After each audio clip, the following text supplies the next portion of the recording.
शर्मिला रुकने वाली नहीं थी।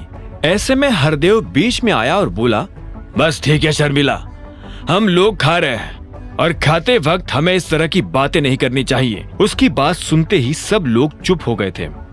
अभिनव जल्दी से अपना नाश्ता खत्म करके बाहर निकल आया था। वो शर्मिला को अपनी टांग खींचने का और मौका नहीं देना चाहता था। उसका मन तो कर रहा था कि अभी के अभी शर्मिला के घर जैसे 100 घर खरीदे और शर्मिला जैसे लोगों को उनकी औकात दिखा दे, लेकिन वो ऐसा नहीं कर सकता था। उसके पास शांति रखने के अलावा और कोई चारा नहीं था। अभिनव ऑफिस पहुंच चुका था। जब वो अपने कैबिन में बैठा था तो जेनी भड़कते हुए उसके कैबिन में आई और दरवाजा खोलते हुए बोली, ये सब क्या है? हाँ?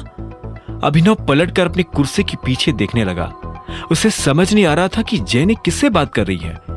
ये देख जेनी का दिमाग और गर्म हो गया और वो चीखते हुए बोली, मैं तुमसे बात कर रही हूं। हाँ तो इतना चिल्ला क्यों रही हो? आराम से भी बोल सकती हो। हम ऑफिस में हैं, प्लीज शो सम मैनर्स। ओहो हो, देखो जरा कौन मैनर्स की बात कर रहा है? तुम जिसने ये सब किया है। ये देखो, इस कस्टमर ने हमें सिर्फ 2 स्टार्स दिए हैं। तुम ही इससे डील कर रहे थे ना, तो तुमने इससे ऐसा क्या कहा जो इसने सिर्फ 2 स्टार दिए हैं? जेनी ने अभिनव की टेबल पर एक फाइल पटकते हुए पूछा। अभिनव ने फाइल उठाकर उसे 1 सेकंड के लिए देखा और फिर बोला, तुम मेरे मजे ले रही हो? तुम्हें पता नहीं कि कल मैंने किसी भी लड़की का फोन अटेंड नहीं किया था। मेरे पास सिर्फ 4 कॉल्स आए थे और वो चारों लड़कों के थे जिनसे मैंने बहुत मैनर्स के साथ बात की थी। अच्छा, तो फिर ये कैसे हुआ? एक्सप्लेन करो। तुम झूठ बोल रहे हो। तुम हर चीज अपने हिसाब से क्यों करना चाहते हो? सीईओ सर ने तुम्हें मैनेजर की पोस्ट से निकाल दिया तो तुम इस बात का खुन्नस निकाल रही हो। मैं फिर से कह रहा हूं, मुझसे अच्छे से बात करो। नहीं तो क्या कर लोगे? तुम्हें पता नहीं है, लेकिन यहां तुम्हारी सीनियर मैं हूं। अभिनव ने यह सुनकर एक गहरी सांस ली।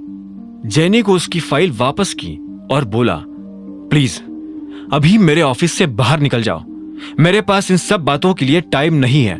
मिस्टर अभिनव, मुझे एक्सप्लेनेशन चाहिए। अगर तुमने मुझे नहीं बताया कि यह सब कैसे हुआ तो मैं तुम्हें अभी के अभी अकरम सर के पास लेकर जाऊंगी और वो तुम्हें एक झटके में नौकरी से निकाल देंगी। जेनी ने अभिनव को धमकी देते हुए कहा। यह सुनते ही अभिनव के चेहरे पर मुस्कान आ गई और उसने कहा, अच्छा तो ठीक है, करके देखते हैं। क्या करके देखते हैं? यही जो तुमने कहा। जाओ, अकरम सर को जाकर बोलो कि मैं एक्सप्लेनेशन नहीं दे रहा हूं, फिर देखते हैं कि किसकी नौकरी जाती है। यह सुनते ही जेनी को गुस्सा आ गया। उसने ठंडी आंखों से अभिनव को देखा और उसके कैबिन से बाहर निकल गई। Thank you.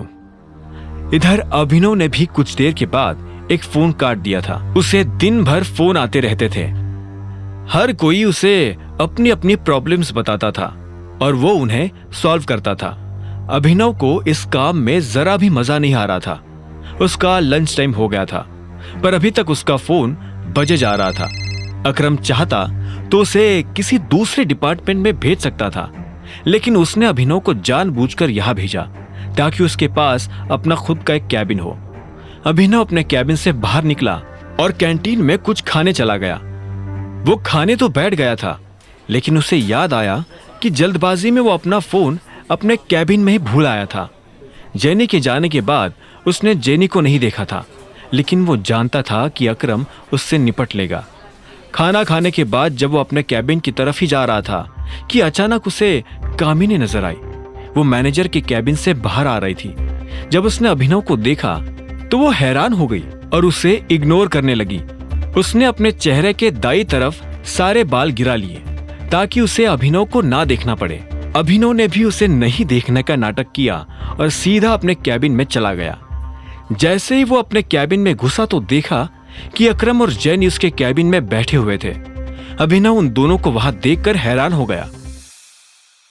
आगे की कहानी जानने के लिए देखें अगला एपिसोड सिर्फ पॉकेट एफएम के यूट्यूब चैनल पर और द रिटर्न ऑफ टाइगर के सारे एपिसोड्स को सुनने के लिए डिस्क्रिप्शन में दी लिंक से डाउनलोड करें पॉकेट एफएम ऐप।